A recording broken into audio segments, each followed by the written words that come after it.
This semester in the Robotics Lab, we implemented a state space controller to balance an inverted rotary pendulum. It is a system consisting of one motor and two links joined with each other. The first link can be controlled by the motor, and it only rotates in the plane parallel with the ground plane. The second link is connected to the other end of the first link, and it can rotate freely with link 1 as its axis. When proper voltage is provided to the motor, link 1 will rotate in a specific pattern and cause link 2 to swing up. Link 2 will be balanced in position such that its free end points upwards. At the same time, when link 2 is in balance status, link 1 can be rotated towards a desired position and the system will balance at the new position. This is the simulating model we built to control the system. It consists of three main parts: the real and simulated systems, the selector function, and the four different controllers. We will explain each system in the order they were done. We start by building the real system. Looking at this subsystem, the rotation angle of link 1 is noted as Q1 and that of link 2 is noted as Q2. The two encoders receive Q1 and Q2 as input. The velocity of link 1 and 2 is obtained by taking the derivative of Q1 and Q2 to get Q1 dot and Q2 dot. Q2 in the real system is 0 at the bottom when it is hanging freely, but we want it to be 0 at the top, so we add pi to Q2. The other part of the system is the analog write block. Here the voltage is received as input and it's passed to the analog write block. Now we look at the simulated system. The simulated system is a simulating function to graphically animate the movement of the robotic system.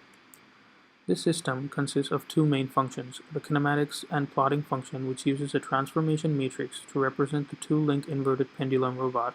The other function basically implements the physics engine for the model. This is done using robotic model equations for the two-link system derived using Euler-Lagrangian techniques. It starts at the input, which is the voltage. It is saturated and is passed to the dynamics block. This takes an input vector of Q1, Q2, Q1 dot, and Q2 dot. It applies the Lagrangian equations and gives the output of Q1 dot, Q2 dot, Q1 double dot, and Q2 double dot, which is acceleration. This is passed to the integrator, which integrates these values and produces the original x vector for the next iteration. This x vector is also taken as input to plot and visualize the system using kinematics function. Let's take a closer look into how the kinematics actually works. The robotic system, like this one, is basically made up of a number of frames, with each link having its own frame, like the end effector frame and the roll frame. The position of each link is represented by coordinates in their own local frames. The problem is that we can't specify the coordinates of the end effector with respect to other frames, so we use a transformation matrix to map the coordinates from one frame to the other. In this way, successive mappings are done to translate the coordinates from the end effector frame all the way up to the roll frame. The transformation matrix consists of a rotation part and the translation part. So essentially, each coordinate is first rotated and then translated based on the relative position between the origins of the two frames. This position is represented by the transformation matrix. So once the coordinates have been mapped to the roll frame, we can visualize it by using a plotting function in MATLAB. Now let's look into the dynamics part. Since we are using a generalized coordinate system specified by Q1 and Q2, the system is described using Lagrangian dynamics. The Lagrangian dynamics uses a new type of math for looking at Newtonian or classical mechanics. We use the Euler-Lagrange equation d by dt dou L by dou Q dot minus dou L by dou Q, and the Lagrangian of the system L is represented as the difference between the kinetic and potential energy of the links. After taking into account all the system parameters, we arrive at the two equations used to describe the two links. Using these two equations, we know the values of position and velocity of link 1 and link 2. As input, we can calculate the acceleration of the links. Here there are 6 data parameters that reflect different physical properties of the robot system, including inertia, mass, friction, and joints. We have used the Lagrangian to simulate the two-link robotic system with 6 given parameters for the system, but the parameters were not as realistic as the real physical system. By using this method on the data we collected from the simulated system, we can verify the 6 theoretical data values that we calculated. Therefore, we are using the Hamiltonian to process the data collected from the real system to get the 6 parameters for the physical system. This is the Hamiltonian method, which is based on the law of conservation of energy, and by using this set of equations, we can find 6 different data values. This is the Simulink model that we use to collect the data from the real system. The randomness of the movement of the links can also affect the results. The more random the movement of the robot was, the more accurate the data value is calculated. This is because random movement can create different working conditions, and this can help getting more distinct data points.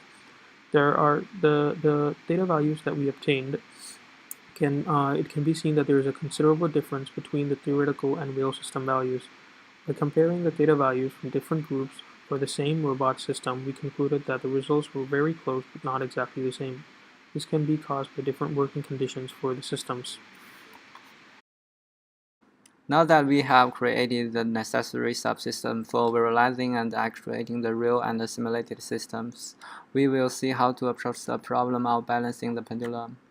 The round area in which link 2 can rotate can be divided into 3 regions. Region 1 is where link 2 is supposed to swing up, region 3 is where link 2 should balance, and region 2 is all other regions where we wait till link 2 to come down.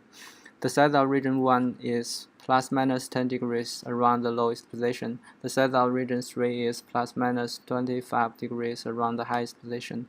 We implemented a selector function to switch between the 4 different controllers depending on the section in which Q2 was and the velocity of Q2. The states cycle in the order 4, 1, 3, 2, 4. Next, we will look at the individual controllers, starting with the swing-up controller. The control system used for the swing-up controller was identified as a second-order system. The general expression for transfer function of a second-order control system is given, and the dynamic behavior of the second-order system is described in terms of 2 parameters, the damping ratio and the natural frequency. If the damping ratio is between 0 and 1, the system poles are complex conjugates and lie in the left half S-plane. The system is then called underdamped, and the transient response is oscillatory. If the damping ratio is 1, the system is called critically damped, and when the damping ratio is larger than 1, we have overdamped systems. For our swing-up controller, we derived the damping ratio and natural frequency to achieve a percent overshoot of 55%. As shown in the model, the gain blocks contains the gain values Kv and Kp calculated based on these 2 parameters. The gain for Q1 dot was negative, so the system was stable. The step response was observed by using a scope. In the picture showing the response, the yellow signal is the desired Q1, and the purple signal is the actual Q1.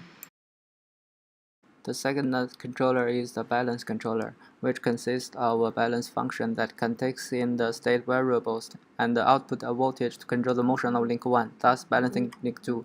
For the balance controller, we used a state space control model. The system was linearized to the form shown, where x dot is a state vector, A is a state matrix, and B is the input matrix.